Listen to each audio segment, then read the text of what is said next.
Every parent believes they know the limits of their love, the boundaries of what they would do to protect their child, until those boundaries are tested. Victor Davenport was not a violent man, a hardware store employee, a single father, a neighbor who waved hello and kept his lawn neatly trimmed. The kind of person you would pass on the street without a second glance. But on that humid summer evening, under the fading light of dusk, Victor Davenport became something else entirely. The parking lot outside the corner grocery store transformed into a tableau of horror. Blood pooled in dark, expanding circles on the cracked asphalt. The metal pipe, once a simple tool, now lay abandoned, its surface slick with crimson evidence of rage unleashed. The body of Connor Hayes, delivery driver, and a neighborhood familiar face, sprawled motionless beside his van, his features unrecognizable beneath the brutal aftermath of parental fury. Witnesses stood frozen in shock, unable to reconcile the gentle father they knew with the man who had just committed such violence in plain view. The distant wail of sirens cut through the evening air as first responders rushed toward what would become a crime scene that would haunt them for years to come. What turns an ordinary father into a killer? Where is the line between justice and vengeance? Have you ever wondered how far you would go to protect someone you love? If you discovered someone had violated your child, would you trust the system to deliver justice? Or would something primal and unstoppable rise within you, demanding blood for blood? Could you sit patiently while your daughter suffered, waiting for courts and procedures, knowing the person who hurt her still walked free? Or would you, too, find yourself capable of unimaginable violence? We often judge those who take justice into their own hands, but can we truly know what we would do until faced with the same impossible choice? If you are ready to explore the darkest corners of parental protection, to examine the terrible choices that forever alter multiple lives, hit subscribe and the notification bell now, because this story will make you question everything you thought you knew about justice, morality, and the lengths to which a parent will go when their child is harmed. This is True Crime Village, and this is the story of Victor Davenport. The neighborhood of Pine Ridge exuded the comfortable familiarity of American suburban life. Tree-lined streets curved between neatly maintained lawns where children rode bicycles in the golden afternoon light. Neighbors called out greetings across driveways. Mailboxes stood in orderly rows, their flags raised and lowered in the reliable rhythm of everyday correspondence. This was a community where people left doors unlocked until the evening news convinced them otherwise, where block parties filled cul-de-sacs each summer, and holiday decorations appeared with clockwork precision. The illusion of safety hung in the air like the scent of freshly cut grass, intoxicating, comforting, and ultimately fragile. In a modest single-story home with white siding and navy shutters, lived Victor Davenport and his 15-year-old daughter Lily. Their house was neither the largest nor the smallest on Evergreen Avenue, distinguished only by the meticulously maintained flower beds that Victor tended each weekend, a hobby he had adopted after his wife's passing 3 years prior. Victor worked at Hillside Hardware, managing inventory and helping customers find the right tools for weekend projects.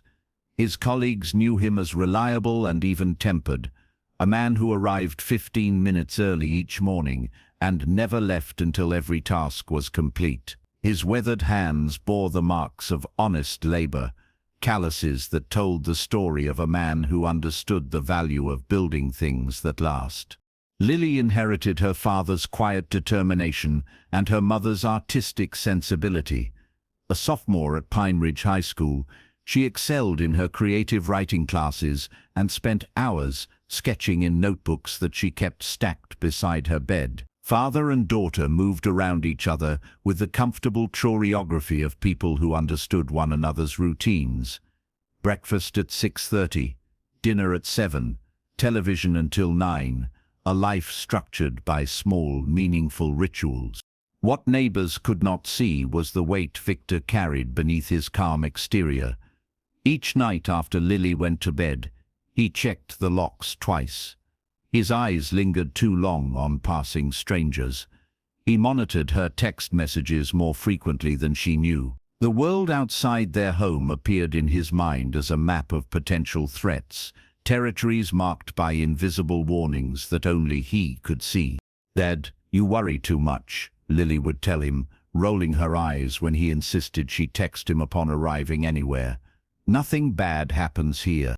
Victor would smile and nod, but never disagree aloud, because fathers know what daughters cannot, that safety is merely a pleasant fiction we maintain until reality proves otherwise, that ordinary streets conceal extraordinary dangers, that suburban tranquility serves as camouflage for predators who thrive on trust and routine.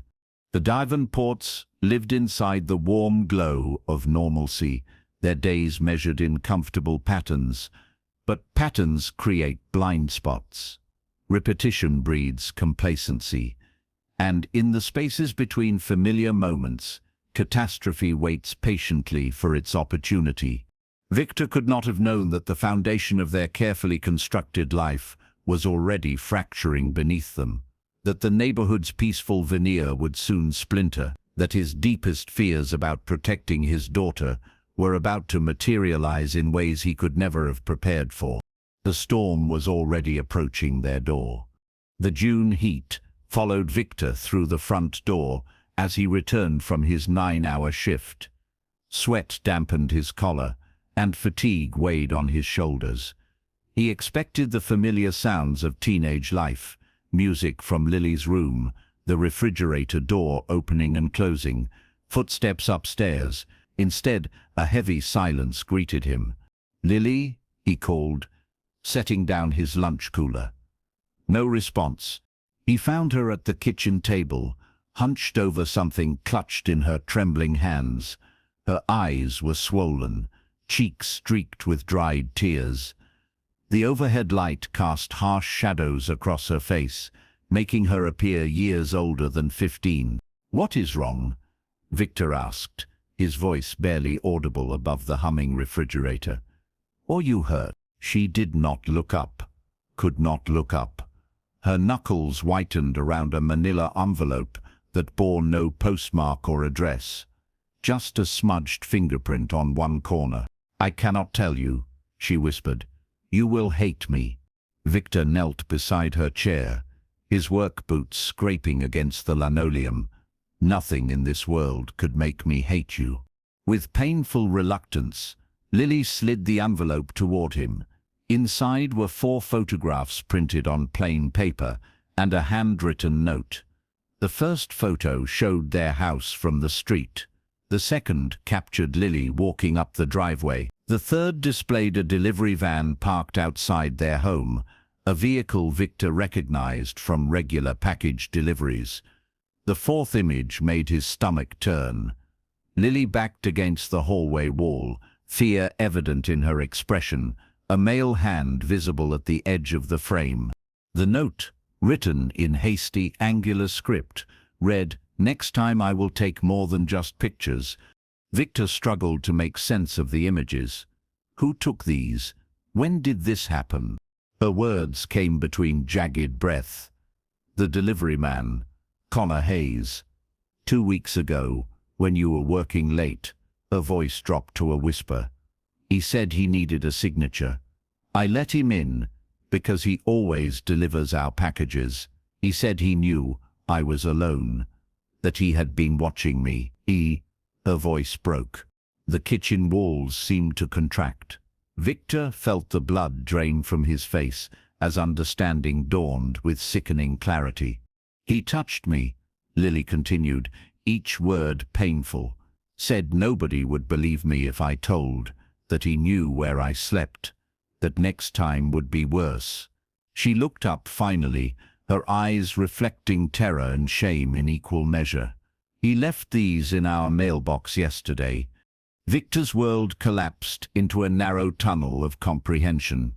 The man who had smiled and chatted about the weather, who Victor had offered cold water on hot days, who he had trusted to approach their home, their sanctuary. This man had violated everything, their safety, their privacy, their trust. Most unforgivably, he had violated Lily.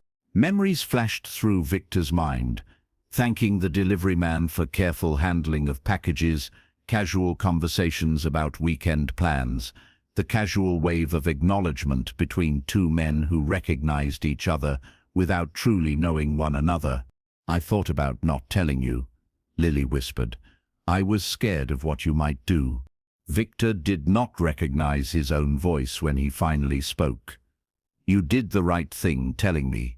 But even as he gathered his daughter into his arms, something shifted irrevocably within him. The dependable hardware store employee, the patient father, the peaceful neighbor. These identities receded like shadows at midday. In their place emerged something primal and resolute, something that would not rest until the balance was restored. "We will call the police," he said aloud. But his mind had already begun traveling down a different path entirely. The human mind can only absorb so much trauma before it begins to transform. For Victor Davenport, the transformation was methodical. A sequence of emotional states that clicked into place like tumblers in a lock. The first 48 hours passed in numbing shock. Victor moved through necessary motions, comforting Lily, filing a police report, answering questions with mechanical precision. His voice remained steady.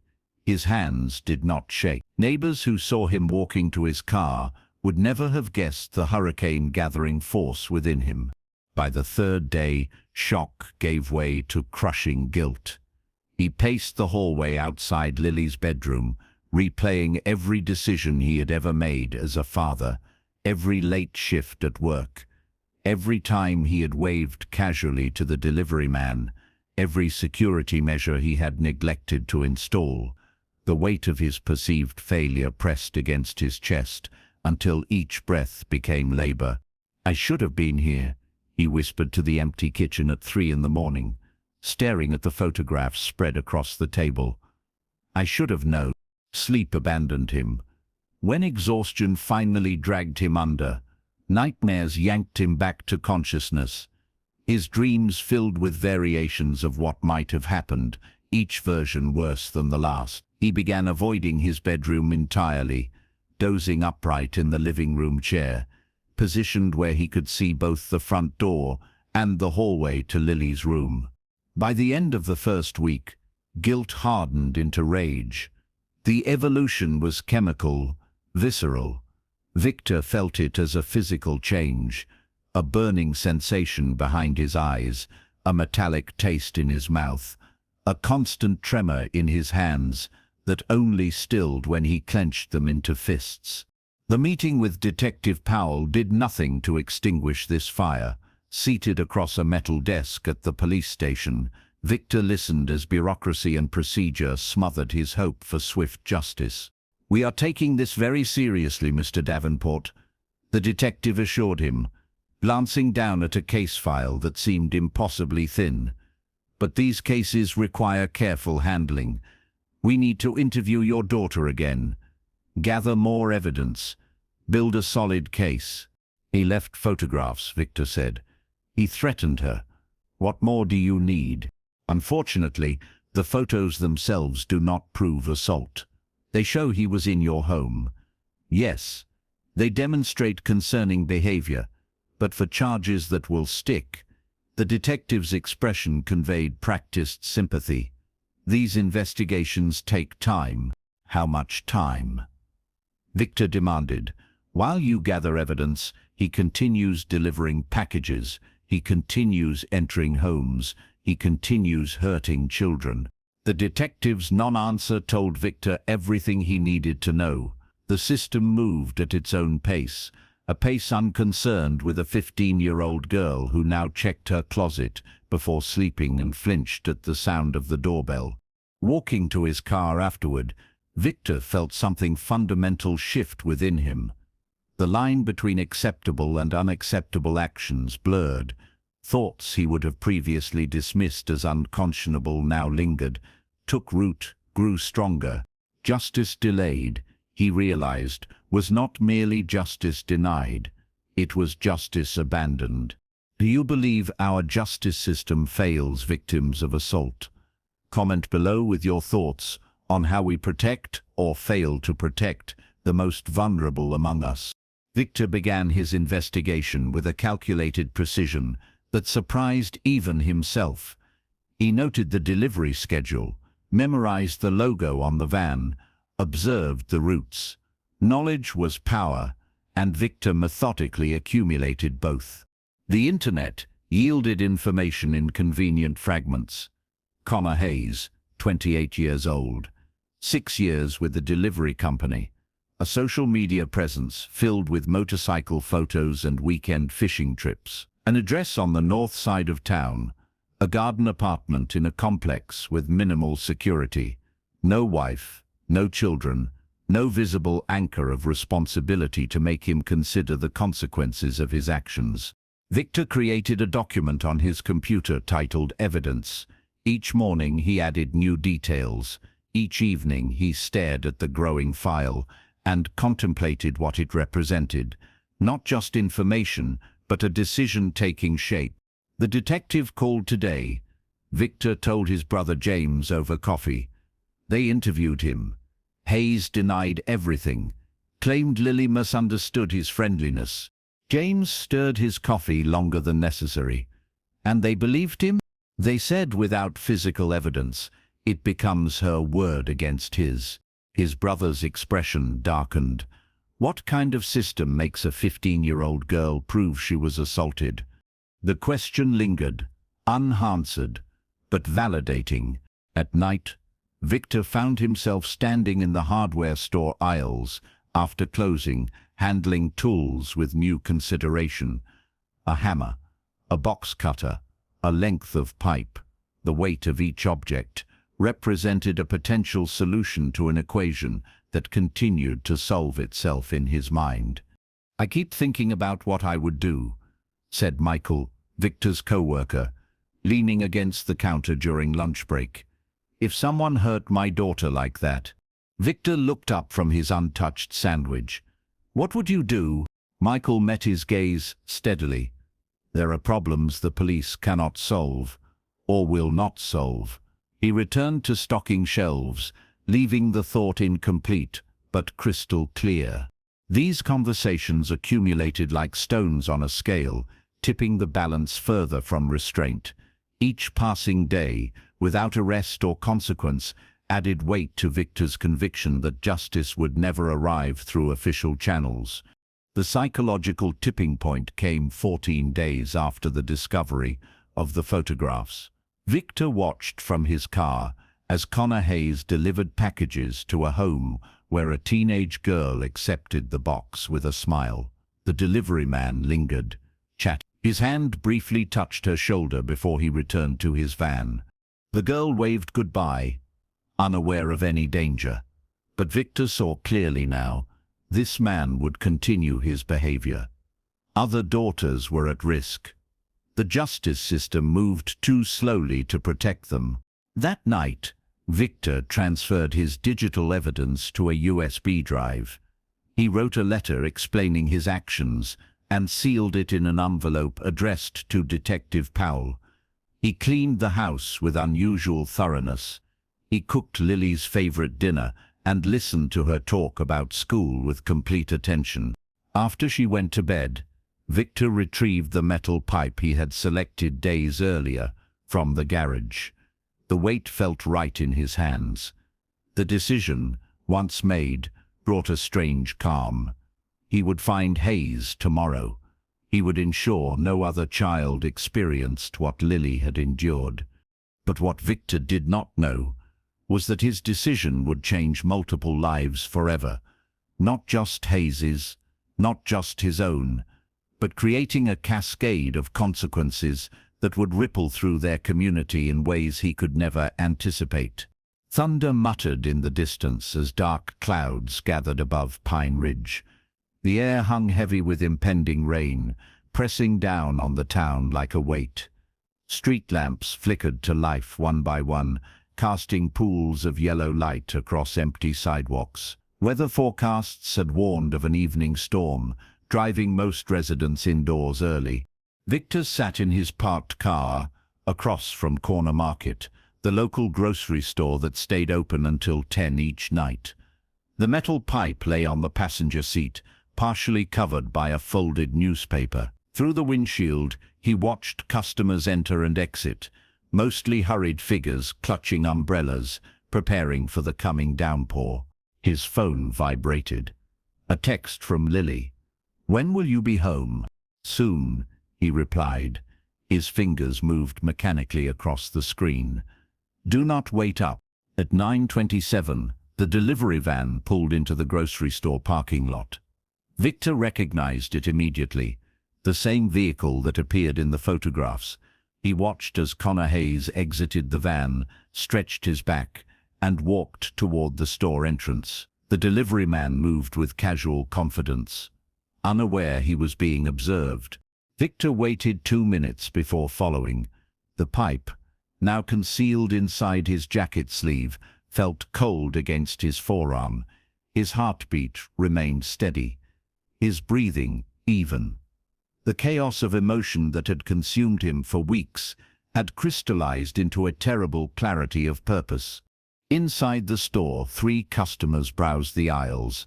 A teenage cashier stared at her phone, bored.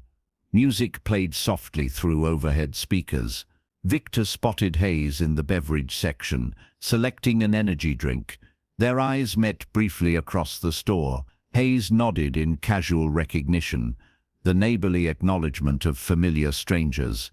Victor returned the nod and continued walking. He selected nothing from the shelves, purchased nothing. Instead, he exited through the side door and positioned himself beside Hayes's van. 4 minutes later, Hayes emerged, carrying a small plastic bag. He walked unhurriedly across the parking lot, keys jingling in his hand. The first fat raindrops began to fall, tapping against the asphalt. "Hayes," Victor called, stepping forward into the light. "I need to speak with you." The delivery man turned, surprise registering on his face. "Do I know you?" "You know my daughter, Lily Davenport." Recognition dawned in Hayes's expression, followed immediately by wariness. He glanced toward his van, calculating the distance. "Look, man, I do not know what she told you." Victor closed the gap between them with 3 quick strides. The pipe slid from his sleeve into his palm in one fluid motion.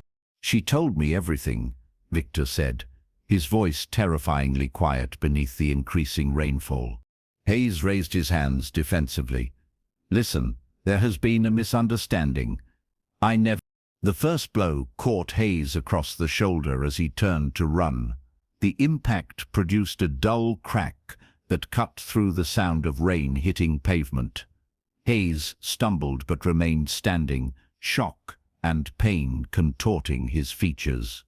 "Please," he gasped. "This is crazy." The second blow struck his temple. Hayes collapsed to his knees, blood immediately mixing with rainwater beneath him. Victor stood over him, pipe raised again. "You threatened my daughter," Victor said, each word distinct and measured. "You hurt my child." What followed was not a fight, but an execution. The pipe rose and fell with mechanical precision. 4 blows, 5, 6, the sound changing from sharp cracks to wet thuds. Hayes no longer moved after the 4th impact. By the 6th, his features were unrecognizable beneath a mask of blood and rain. A woman screamed from the store entrance. The teenage cashier stood frozen in the doorway, her phone raised in trembling hands, recording the final moments of the assault. 2 other witnesses watched from their cars, paralyzed by the sudden violence unfolding before them. Victor stood motionless in the downpour, the bloodied pipe hanging at his side. Rain washed red rivulets from the metal into growing puddles at his feet. The fury that had driven him drained away, leaving only hollow certainty. Police sirens wailed in the distance, growing louder. Victor made no attempt to flee. Instead, he placed the pipe carefully on the ground and knelt beside it, hands raised in surrender. His expression remained unchanged as red and blue lights illuminated the scene, transforming the ordinary parking lot into a tableau of tragedy. Pine Ridge transformed overnight. Yellow police tape sectioned off the corner market parking lot. News vans lined Evergreen Avenue. The quiet suburb became the focal point of national attention as headlines blared across television screens. Father murders deliveryman, vigilante justice, or parental duty. Neighbors who had exchanged pleasantries with Victor for years now spoke of him in hushed, conflicted tones. The community fractured into opposing camps. Some residents placed supportive signs in their yards, standing with the Davenports. Others demanded harsh punishment for what they viewed as premeditated murder. "He did what any father would do," declared Marcus Wilson, whose daughter attended school with Lily. "The system failed him. It failed his child." "Violence is never justified," countered Reverend Thomas from the local church. "Two wrongs cannot make a right." Local news stations aired interviews with stunned residents. National talk shows debated parental rights versus legal boundaries. Psychologists analyzed the breaking point of protective instincts. Legal experts predicted conviction rates and potential sentences. Police released limited information, confirming only that Hayes had been under investigation for alleged inappropriate conduct with a minor. This revelation further polarized public opinion. Former customers of Hayes's delivery route came forward with stories of uncomfortable interactions, while his co-workers expressed disbelief at the accusations. Victor's arrest processing occurred under extraordinary security measures. His first court appearance drew crowds that filled the courthouse steps. He entered no plea as his court-appointed attorney requested time to review evidence. The judge denied bail, citing flight risk and the violent nature of the crime. Lily disappeared from public view, taken in by relatives outside the county. Classmates reported she had withdrawn from school. Counselors were brought in to help students process the trauma of connection to such violence. The ripple effects extended beyond Pine Ridge. Delivery companies nationwide implemented new safety protocols.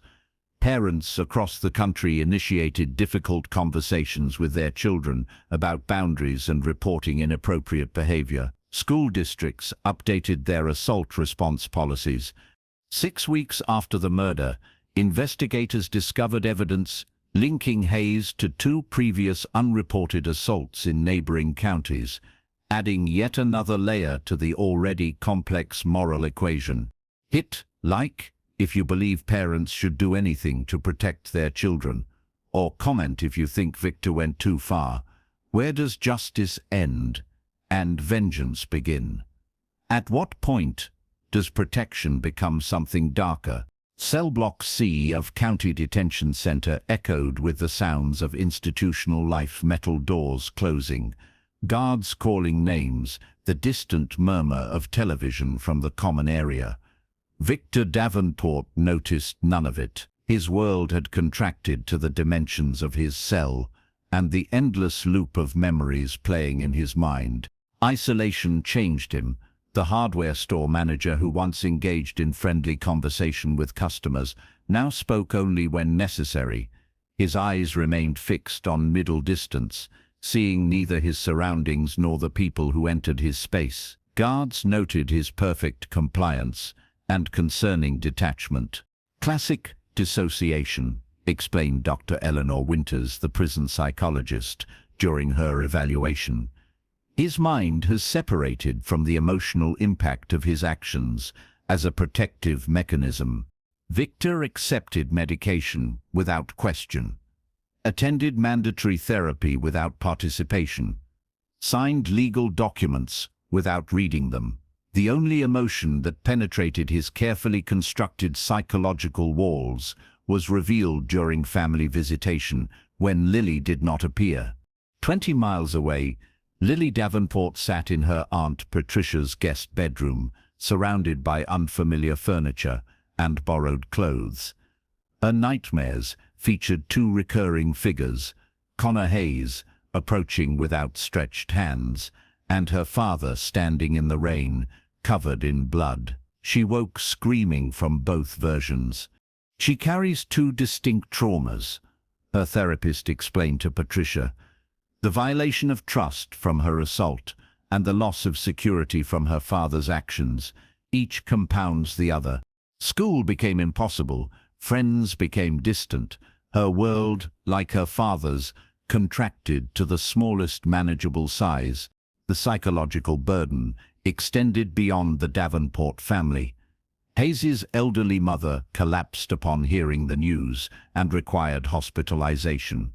The teenage cashier who witnessed the murder developed severe anxiety, unable to enter parking lots after dark. Detective Powell requested transfer from violent crimes to fraud investigation, haunted by the question of whether faster police action might have prevented the tragedy. Trauma experts identified the case as a textbook example of how violence generates more violence. Hayes's predatory behavior created the conditions for Victor's explosion of rage. Victor's actions then spread new trauma throughout the community. The psychological aftermath rippled outward like sound waves, diminishing in intensity but touching countless lives. The human mind cannot process certain violations without fundamental change, noted criminologist Professor James Chen in his analysis of the case. When protection instincts collide with societal constraints, the resulting psychological pressure creates impossible choices. For Victor, confined to his cell, the impossible choice had simplified into absolute clarity. He had failed as a father by not preventing the assault, but succeeded as a protector by ensuring Hayes would never harm another child. This contradiction formed the core of his fractured psychological state, a paradox that both justified his action and condemned him to its consequences. The true victims remained father and daughter, separated by walls both concrete and psychological, each serving a different kind of sentence for crimes neither had chosen. The tragedy of Victor and Lily Davenport forces us to confront uncomfortable questions about our society, our legal system, and ourselves. Their story exists in the gray area where moral certainty dissolves into painful complexity. At its core, this case exposes critical failures in multiple systems designed to protect the vulnerable. The delivery company employed insufficient screening procedures. Law enforcement moved too slowly to address immediate threats. Support resources for assault victims proved inadequate. Each breakdown formed a link in the chain of catastrophe. Prevention required intervention at multiple points. Better background checks might have identified Hayes before he gained access to homes. Faster police response could have reassured Victor that justice was forthcoming. Mental health resources might have helped him process his rage without violence. Community awareness about predatory behavior could have created safety nets for potential victims. Yet, the most troubling questions remain philosophical rather than practical. Do we truly believe in delegating justice to institutions, or do primal instincts of protection override social contracts when our children are threatened? Can we condemn Victor's actions while acknowledging we might make identical choices in his position? Where does justice end and vengeance begin? The legal system eventually sentenced Victor Davenport to 15 years for second-degree murder. Lily graduated high school through correspondence courses. Hayes's other victims received no formal justice, but found some comfort in knowing he could harm no others. Perhaps the most important lesson lies in recognizing how quickly civilized behavior can collapse when foundational safety is threatened, and how systems must evolve to prevent such collapse. Subscribe to True Crime Village for more stories that explore the darkest human impulses and the lessons we can learn from them. Because understanding where others crossed the line helps us examine where our own boundaries might break.